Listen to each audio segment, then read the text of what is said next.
Sir, now I would like to say something about tea. This time there is taxation on common tea. The tea that we are consuming here, so that there can be more earnings through export.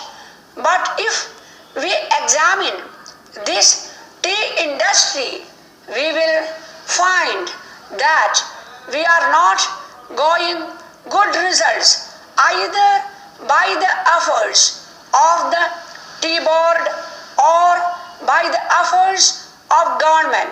One-fourth of the production of the whole country is represented by tea, but that much of attention is not given by the government to this industry. They think that it is already getting foreign earning and so it should continue to get it. But efforts should be made not only to develop this industry but also to improve the industry through research and other things. As you know, in some parts, the foreign companies which are working here are neglecting this industry. They are only after the profits. They are not thinking of the development of the industry. There is room for development in many respects, but it all depends upon research work, and research stations should be set up wherever there is neglect. No doubt the tea board is not seeing to these things. That is our complaint. In the tea board, people are there who are not at all eager to see how this industry could be developed, but we would earn more profits, how the quality could be increased. We are not seeing to that. I come from a part where the tea industry plays an important part in the economy of that area, but I find that it is being neglected from year to year and no attention is given to it. I find that there is this drought menace in the tea plantations. As a result, no further improvement in plantation is made. There, the development of tea can be undertaken. So, there was a representation from that area saying betterment should also come within the purview of customs duty, and that part should be declared a port. A representation was made to the finance ministry as also the commerce and industry ministry, but nothing is done. I urge upon them to see to this whether smuggling, which is giving no benefit to the government and which is going to be increased, cannot be stopped.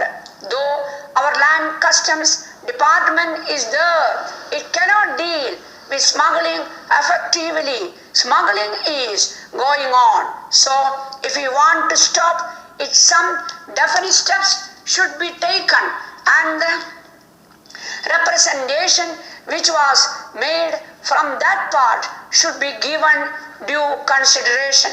Now, some other friend also touched upon rural economy and cottage and village industries. One thing we must do, that is, we must remove the disparity between the town and village.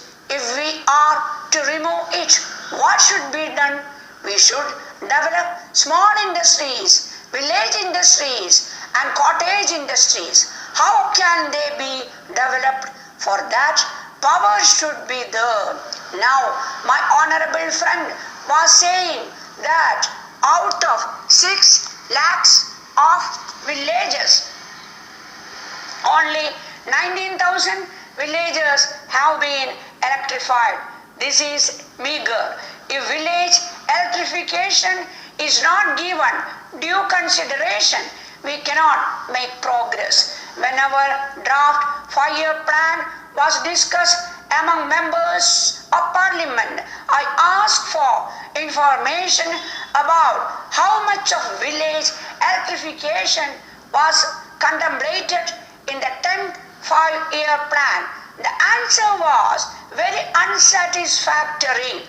Unless you develop your village industries, how can you advance? They are also contemplating to employ the surplus labor and also agricultural peasants who are not wholly employed to develop village industries and to make a plan.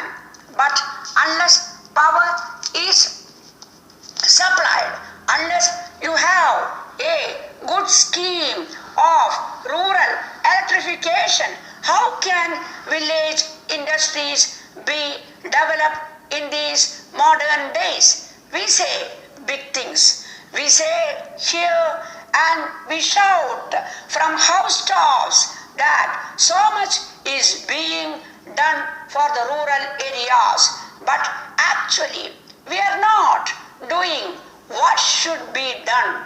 If rural electrification is there, then rural industries can be developed.